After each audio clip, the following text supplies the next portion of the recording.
Selamat datang kembali di kelas online React Native bersama saya Prawito Hudoro. Pada materi kali ini kita akan melanjutkan proses integrasi kita yaitu pada halaman checkout.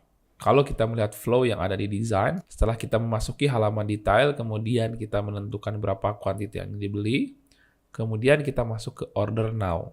Order now akan pindah ke halaman checkout. Disinilah kita akan melihat summary order kita. Ya, dimulai dari pricing, kemudian detail transaksinya, sampai delivernya kemana. Kemudian setelah itu kita melakukan check out now untuk munculkan payment gateway-nya. Baik, kita langsung saja integrasi ke halaman checkout. Nah, di sini di halaman food detail, ketika kita masuk ke order summary, kita harus mengumpulkan beberapa data yang diperlukan. Sehingga akan lebih baik ketika kita membuat sebuah function tersendiri untuk submit atau order now ini. Nah, saya akan membuat function di sini on order.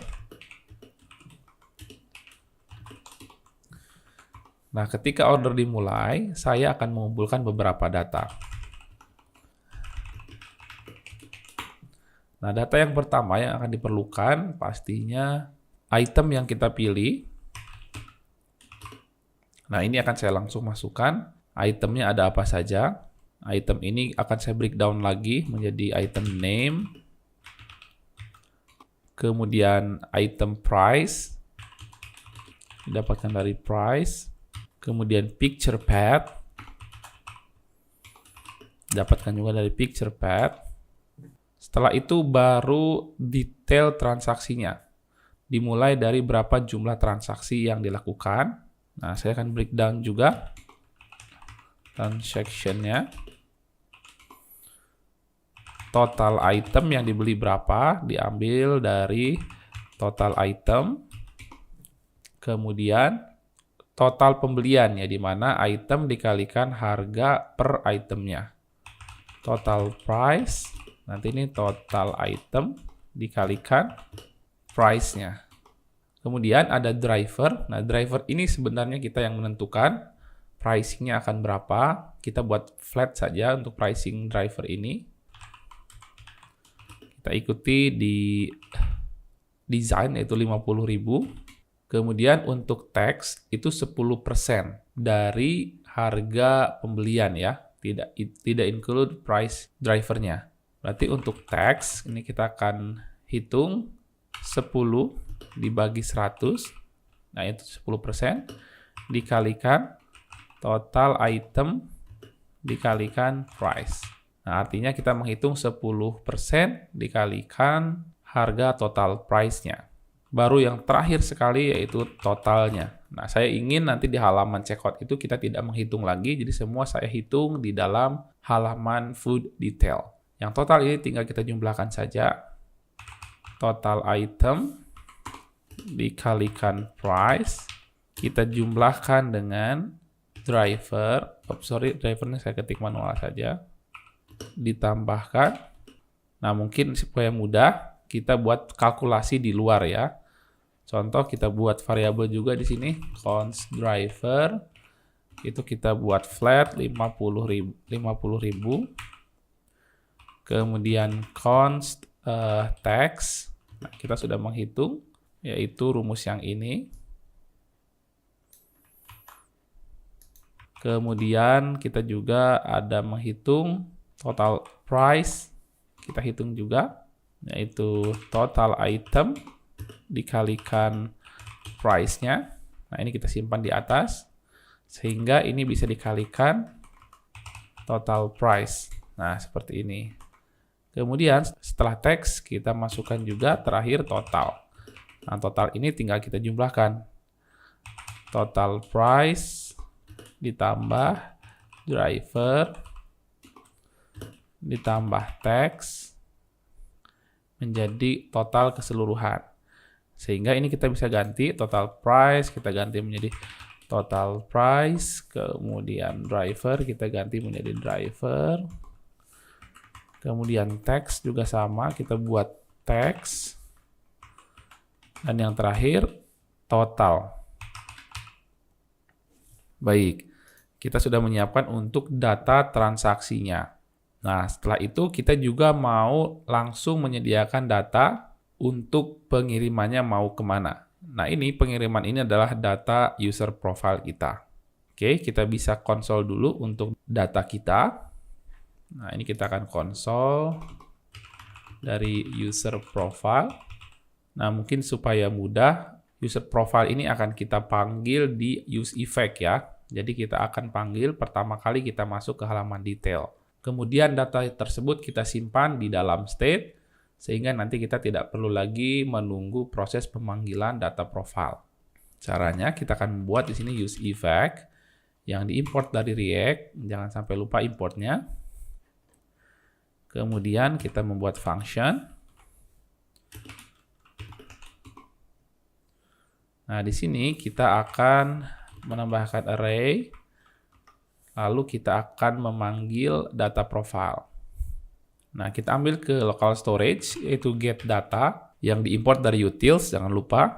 Kemudian, ini kita akan panggil user profile.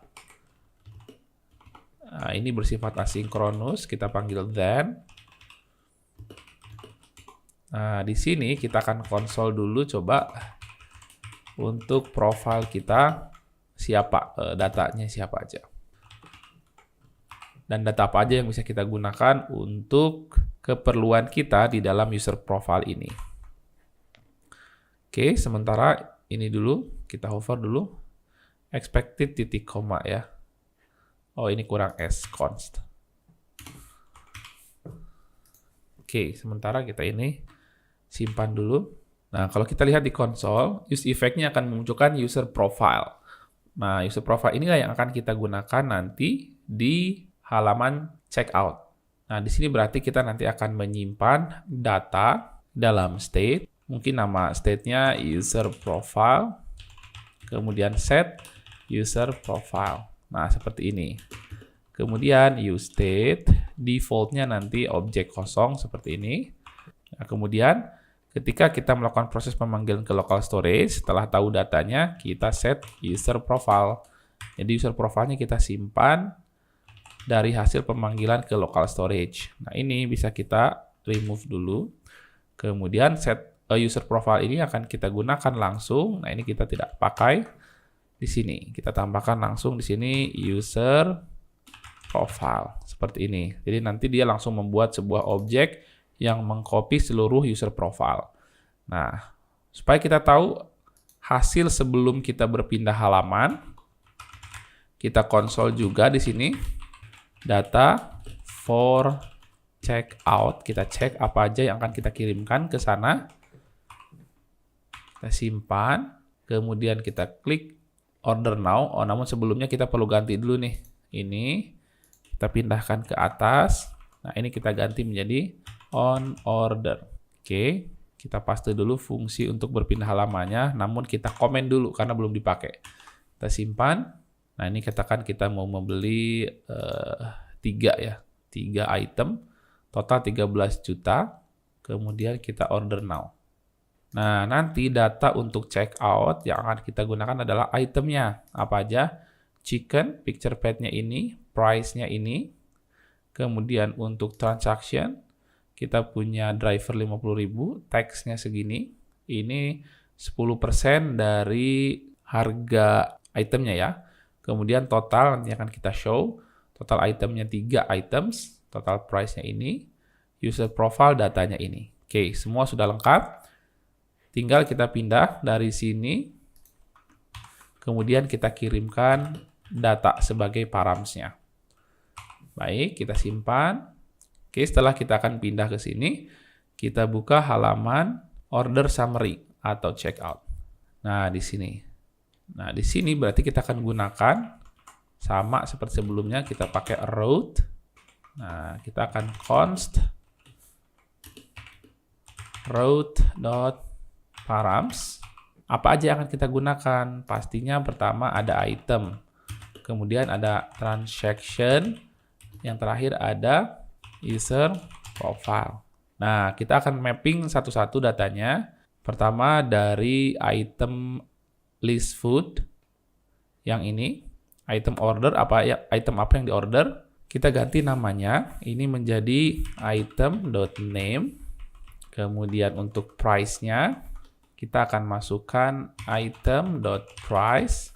Nah, items, berapa jumlah itemsnya akan didapat dari transaction.total item. Image-nya didapat dari, nah ini jangan lupa, karena kita menggunakan URL, kita pakai URI, image-nya didapat dari item.picturePath. Selanjutnya, saya nggak perlu ada dua ya seperti ini remove satu. Kelebihan props. Oke, ini sudah untuk item list food-nya. Kemudian untuk detail transaction-nya, labelnya ini adalah nama dari item yang kita beli. Ini bisa kita ganti menjadi item.name. Kemudian value-nya. Nah, value-nya ini di sini langsung kita tentukan menggunakan IDR, berarti langsung komponen. Nah, kalau langsung komponen, kita bisa membuat seperti ini. Kemudian kita kirimkan saja untuk sementara waktu transaction.totalPrice. Nah, nanti kita rubah lagi untuk memunculkan IDR-nya seperti apa. Nah, ini kita akan ganti menjadi transaction.driver, transaction.text. Terakhir, kita akan rubah ini menjadi transaction.total. Untuk deliver to-nya, pertama ini adalah name. Nah, name ini berasal dari user profile.name. Ini user profile.phone number. Address-nya user profile.address. Nomor rumahnya adalah user profile.house number. Nah, untuk city, kita pilih user profile.city. Baik, semuanya sudah ready, kita simpan, dan kita akan pindah dari order now ini, masuk ke checkout page atau summary page. Nah, di sini sudah kita masukkan semua datanya, dan semua datanya sudah ready. Namun ada beberapa items yang tidak bisa kita show sesuai dengan keinginan. Contoh di sini, seharusnya langsung menggunakan IDR. Nah, gimana cara menghandle-nya? Nah, sekarang kita akan melihat ke komponen item value. Nah, saat ini item value ini langsung me-return text seperti halnya teks pada umumnya. Jadi dia butuh string di dalamnya. Nah, padahal kita kan bisa saja mengirimkan number yang mana number tersebut adalah untuk memunculkan currency. Nah, kita bisa saja menambahkan sebuah props tambahan. Contoh di sini, kita akan menentukan type-nya. Kalau ada type, nanti kita bisa ngecek mungkin di sini. Kalau type-nya sama dengan currency, jadi kita tentukan nih, dari depan kita ngirim props type, kita tentukan bahwa value ini untuk currency. Nah, kalau currency, nanti kita akan show sebuah number yang kita import dari komponen kita. Nah, itu komponen number, jangan sampai lupa. Kemudian apa yang diisi di sini? Pertama, value-nya. Kita cek dulu ya. Number itu ada apa aja? Oh, sorry. Kita mengirimkan props number, type, sama style. Ini berarti kita ganti menjadi number. Nah, ini kita isi value. Kemudian ada type-nya. Ini type-nya apa? Kalau currency, ini cukup kita kosongkan saja. Tapi kalau tipenya rating, kita bisa isi desimal ya. Setelah itu kita bisa memasukkan style. Nah, style ini akan kita copy paste persis dari sini. Karena secara style dia tetap sama ya, teksnya akan seperti apa. Nah, sudah. Kalau dia mengirimkan type currency, yang saya munculkan adalah komponen number. Nah, tapi kalau dia ternyata bukan currency, ya saya show apa adanya, yaitu text value seperti ini. Saya pindah ke belakang sini. Oke, kalau sudah kita simpan, otomatis dirapihkan, cara pembacanya lebih enak lagi. Currency muncul ini, kalau bukan currency akan muncul teks biasa. Oke, sekarang kita kirimkan type di order summary ini. Untuk yang bersifat currency, kurang lebih ada 4 item di sini, di sini, di sini, dan juga di sini. Kita akan tambahkan type-nya sama dengan currency ya. Nah, secara otomatis dia akan menambahkan IDR di depannya. karena saya memasukkan currency. Nah, baik, untuk seluruh data yang diperlukan di dalam checkout sudah siap semuanya. Selanjutnya mungkin kita tinggal perbaiki saja untuk back ininya. Backnya belum berfungsi. Kita tambahkan di dalam header ini on back. Kita tambahkan navigation. Go back. Nah, seperti ini kita simpan. Sehingga kalau kita mau merubah item, tinggal kita go back saja. Kita tambahkan itemnya menjadi 5. Order now, datanya berubah sesuai dengan items yang kita beli saat ini. Baik, demikianlah proses integrasi untuk halaman checkout. Semoga bermanfaat.